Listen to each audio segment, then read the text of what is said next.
les émotions, oui, c'est souvent répandu finalement, hein, cette pensée, cette façon de penser qui est souvent très triste, de se mettre à pleurer, parfois pour un rien, juste parce que parfois il y a plus de sel sur la table et on va se mettre à pleurer pour ça, ou tu vois des choses où on se dit mais pourquoi je pleure pour ça? Donc une espèce de, on appelle ça l'hypersensibilité vraiment, hein, ou alors encore une labilité émotionnelle, vraiment cette fluctuation, c'est-à-dire on peut passer d'états de tristesse à des états de colère, ou votre entourage va vous dire mais je te reconnais pas là, pourquoi tu te mets en colère pour ça alors que d'habitude ça va plutôt bien, ou alors on vous relate aussi que vous n'avez plus cet élan de joie qui était pourtant présent et qui est par définition le signe d'une bonne santé de l'être humain en général, hein.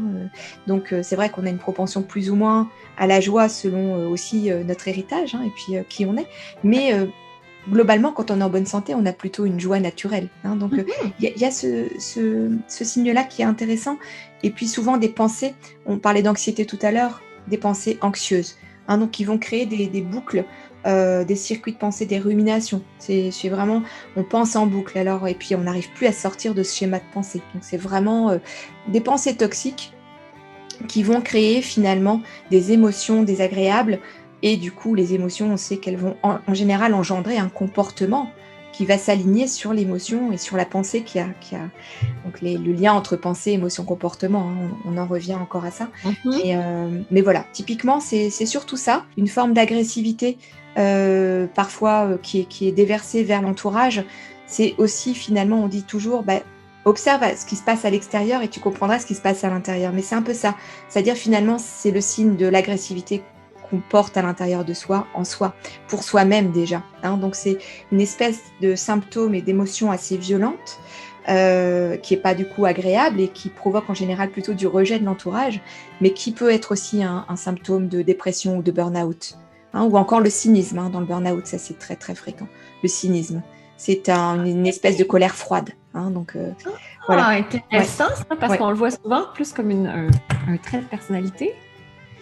Non, le cynisme, Non. alors ça peut. C'est vrai qu'il y a parfois des gens un peu qui utilisent le cynisme pour se défendre, ou pour être en rapport avec le monde. Mais quand on creuse, en général, le cynisme, c'est une forme de colère froide. C'est une super belle occasion pour observer ses propres pensées, observer qu'est-ce qui est présent à l'intérieur de nous, qu'est-ce qu'on veut garder.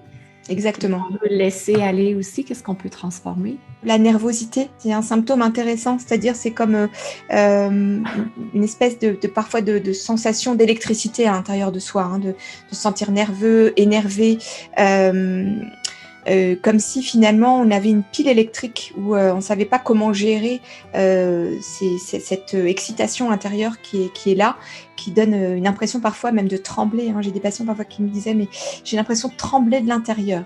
Et c'est finalement intéressant parce que quand on s'intéresse au stress et aux décharges hormonales liées au stress, on voit ça, hein. On voit notamment le petit animal qui est chassé par un prédateur, on voit comme il tremble, hein, de peur. Et donc parfois il y a ces décharges aussi chez l'être humain vraiment de nervosité qui peuvent être présents, et c'est un symptôme qu'on peut retrouver dans le stress, la dépression, par moment où il y a une espèce de tremblement intérieur associé à une frilosité. Et dans le burn-out aussi, il y a cette espèce d'excitation qui mène à une impossibilité finalement presque de raisonner, de penser, quoi. Donc il y a associé à des troubles cognitifs, hein, de concentration. Pour moi, peut-être quelque chose qu'on n'a pas abordé, c'est tout ce qui est notre matière grise, à savoir comment est-ce que je suis capable d'effectuer une tâche au quotidien. Est-ce que j'ai une mémoire qui est correcte? Est-ce que j'ai une capacité de concentration qui est dans le temps satisfaisante? Donc il y a ces points-là qui sont vraiment importants à mentionner, c'est-à-dire que souvent, quand on est soumis au stress, j'essaye de voir en même temps si c'est valable pour les trois, mais oui, à la dépression et au burn-out, il y a comme un ralentissement finalement, hein, psychomoteur. Et donc, quand ça concerne tout ce qui est matière grise, ça va être vraiment une difficulté de se souvenir. J'étais en train de parler de quelque chose, puis finalement, je ne sais plus ce que j'étais en train de dire. j'ai posé mes clés. Alors, bon, je parle de ça, moi, ça m'arrive très souvent, hein, mais on pose ses clés quelque part, on ne sait plus où on les a posées. Mais ça, c'est de plus en plus, en fait, étendu dans différents domaines de la vie. Ou alors, on va sentir qu'on est moins performant au travail, tu vois, on a besoin de relire 50 fois une question, enfin 50 fois, j'exagère un peu, mais on a besoin de relire vraiment ce qu'on vient d'écrire parce qu'on sent qu'on a décroché, que notre esprit était pris ailleurs, quoi. Donc ça, vraiment, je trouve un signe qui est important de pouvoir aussi partager. Très, très, très intéressant parce que beaucoup de gens ont des problèmes de concentration maintenant avec toute Oui, la stimulation qui existe partout. c'est ça. Et c'est l'un des symptômes, le fait qu'on soit attiré par toutes sortes de choses à l'extérieur pour stress, dépression, burn-out. Exactement. Wow! Et en fait, il n'y a pas de honte à vivre, C'est avoir de ça. la difficulté à vivre le stress, à vivre la dépression ou de vivre le burn-out. Puis moi, je le partage justement pour que les gens se disent « Ah, j'ai la permission d'être dans la situation où je suis présentement. Même chose pour le burn-out. Voilà où j'en suis. » Puis Exactement. lorsqu'on peut regarder les choses exactement telles qu'elles sont, avec les symptômes qu'on a, c'est le point de départ parce que tant que ce n'est pas fait, c'est impossible de s'en sortir, d'avancer, de sortir de la situation. Donc, avec le plus d'humilité qu'on peut, je dis, voilà où j'en suis. Exactement, exactement.